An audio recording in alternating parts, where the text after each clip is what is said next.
Hello, this is world record holder Twinkle Acharya. स्वागत है आप सभी लोगों का।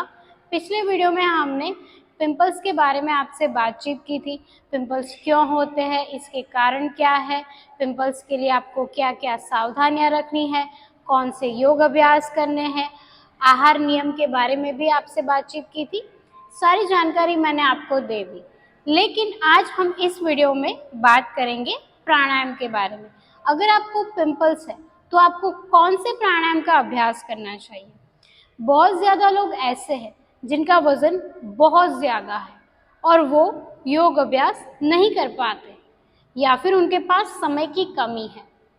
नियमित रूप से कुछ प्राणायाम का अभ्यास आपने करना है ताकि आपका हेल्थ जो है, आपका शरीर जो है वो स्वस्थ हो सके और आप आसानी से आपकी जो भी समस्या है उससे आप छुटकारा पा सके। तो चलिए आज हम इस वीडियो में जानेंगे पिंपल्स के लिए हमें कौन से प्राणायाम करने हैं। सबसे पहले तो आपने क्या करना है, आपकी दिनचर्या, उस पर आपको विशेष ध्यान देना है। बहुत ज़्यादा लोग रात को, देर रात को जगते हैं और दिन में सोया करते हैं, तो आपने ऐसा नहीं करना है। आप ऐसा सोच रहे हैं कि हम तो 8 घंटे सो लिया करते हैं, हमें तो कोई दिक्कत नहीं होती है, दिन में हम सो जाते हैं, रात को हम जगते हैं क्योंकि हमारा काम होता है। अगर आपका काम है तो आप हो सके तो दिन में उस काम को पूरा करने का प्रयास करें। बहुत ज़्यादा लोग ऐसा सोचते हैं कि हमें रात में ही काम करने में मज़ा आता है क्योंकि सब कुछ शांत होता है, एटमॉस्फेयर जो होता है वो शांत होता है। लेकिन अगर आप नियमित रूप से 9 बजे सो जाएं रात को और सुबह 4 बजे उठकर अपना जो भी काम है वो अगर आप करने लग जाओ तो बहुत ही फायदा मिलेगा। तो आपने अपनी लाइफस्टाइल को, अपने जीवन को सुधारना होगा, यानी कि जो भी आप दिनचर्या जी रहे हैं उसको आपने विशेष रूप से सुधार में लाना होगा, तभी आपकी जो ये पिंपल्स की समस्या है वो खत्म होगी। तो चलिए पिंपल्स के लिए हम प्राणायाम करते हैं।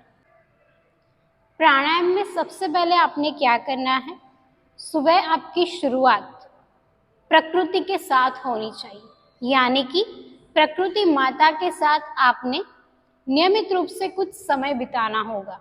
सुबह सुबह आप हरी घास पर बैठ सकते हैं जहाँ पर सूरज की किरणें आ रही हो। सुबह 6 या 7 बजे के बीच में आपको विशेष लाभ मिलेगा। 7 से 8 के बीच में आप सनबाथ ले सकते हैं।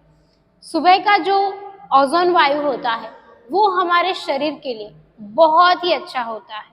तो नियमित रूप से आप अपनी शुरुआत प्रकृति माता के साथ बिताएं तो बहुत ही अच्छा होगा।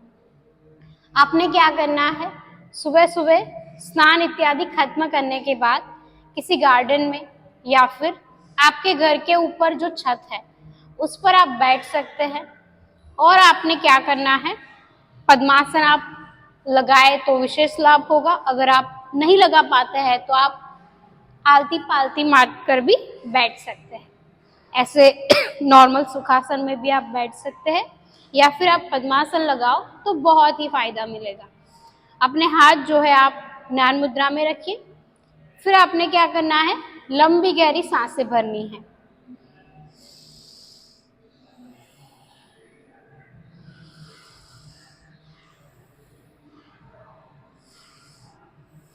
सांस को लेना है और फिर सांस को छोड़ देना है। सांस को लेना है और फिर सांस को छोड़ देना है।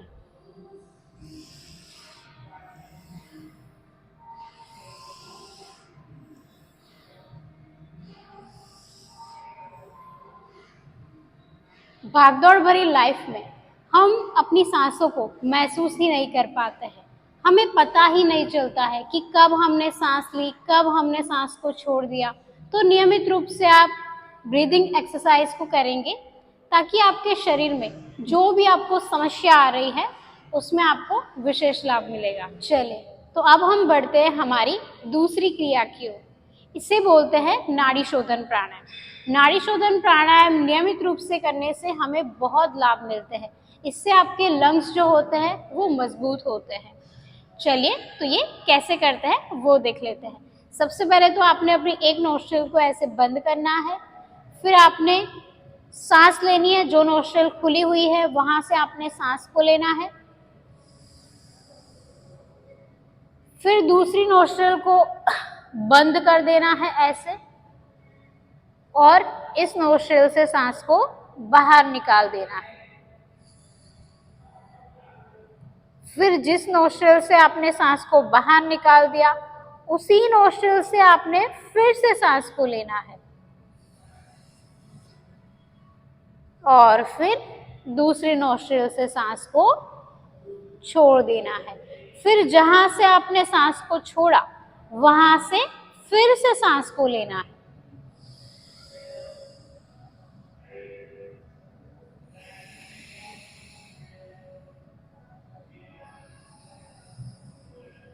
आपका पूरा ध्यान आपके नोस्ट्रिल पर होना चाहिए, कहाँ से सांस ले रहे हो, कहाँ से सांस को छोड़ रहे हो, इस पर ही पूरा ध्यान आप लगाएं।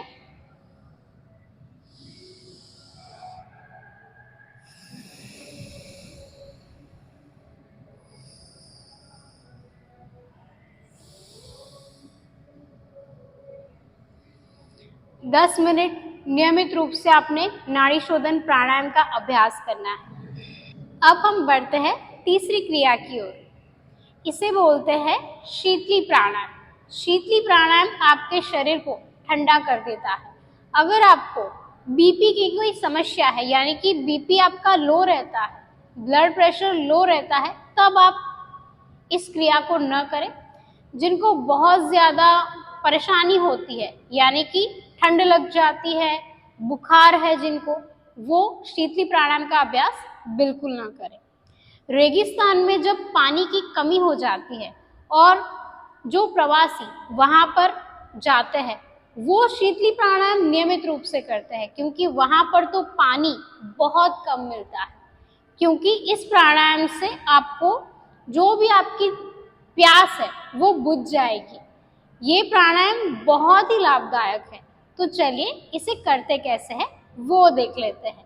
सबसे पहले तो आप पद्मासन लगाकर बैठ जाएं। अगर पद्मासन नहीं लगा पा रहे हैं तो आप सुखासन लगा सकते हैं। हाथ आपके रहेंगे ऐसे, स्पाइन रहेगा बिल्कुल आपका सीधा। फिर आपने क्या करना है, अपनी जिह्वा को बाहर निकालना है और इसे फोल्ड करना है ऐसे, यानी कि एक पाइप की तरह अपनी जिह्वा को बाहर निकालना है, कुछ इस प्रकार से।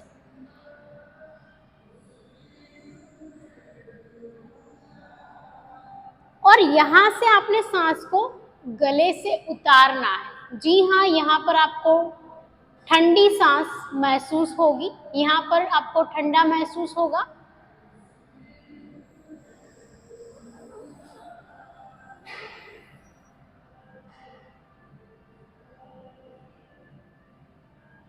फिर आपने क्या करना है, एक नोस्ट्रिल को बंद करके अपनी सांस को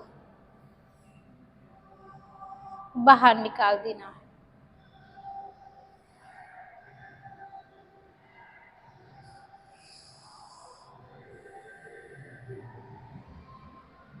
फिर से एक बार करेंगे।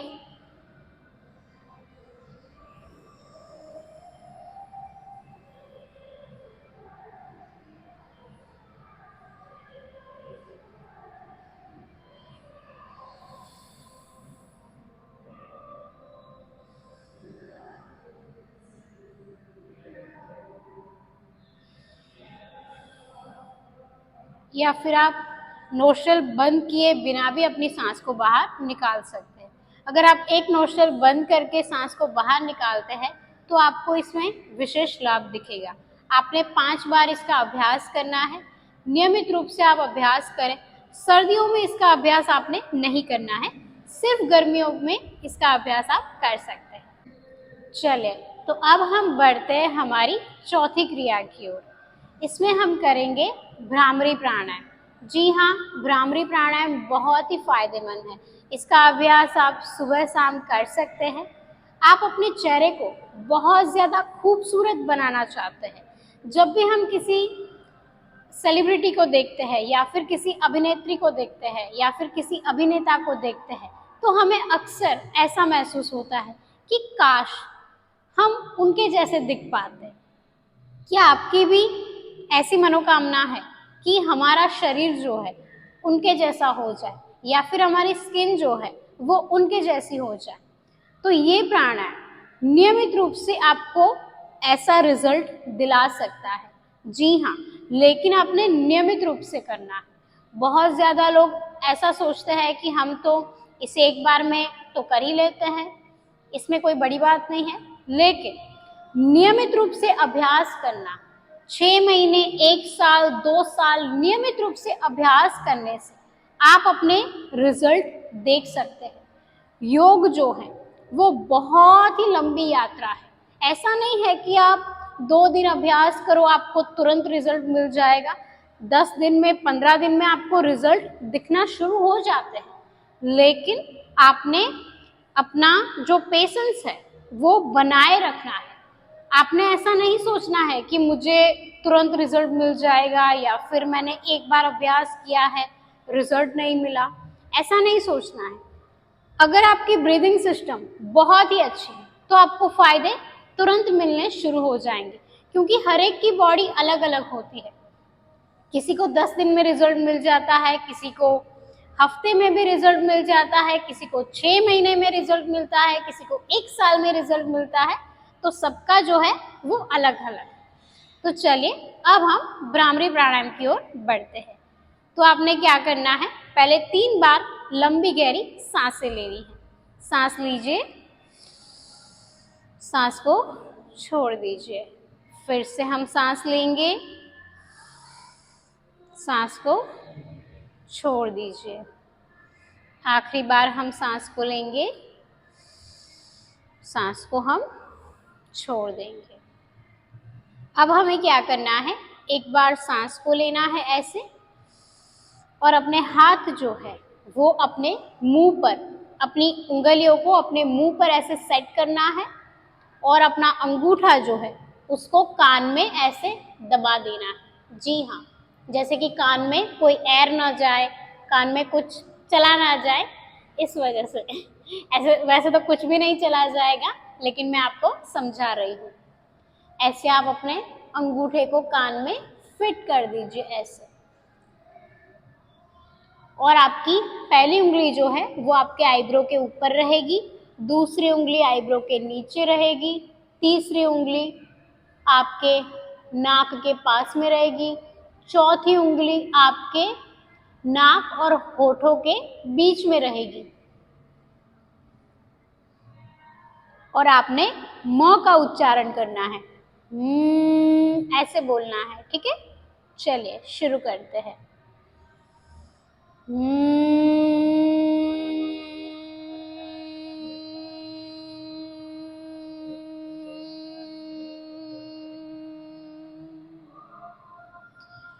जब आप म का उच्चारण करेंगे तो आपके शरीर में थोड़ा वाइब्रेशन फील होगा। आपको ऐसा लगेगा कि मेरा बॉडी जो है वो थोड़ा बहुत हिल रहा है। अगर आपका अभ्यास बहुत ही अच्छा है तो आपको विशेष रूप से वाइब्रेशन फील होगा। जब तक आपके शरीर में वाइब्रेशन फील ना हो तब तक आप म का उच्चारण कर सकते हैं। ऐसे आपने प्रैक्टिस भी करनी है।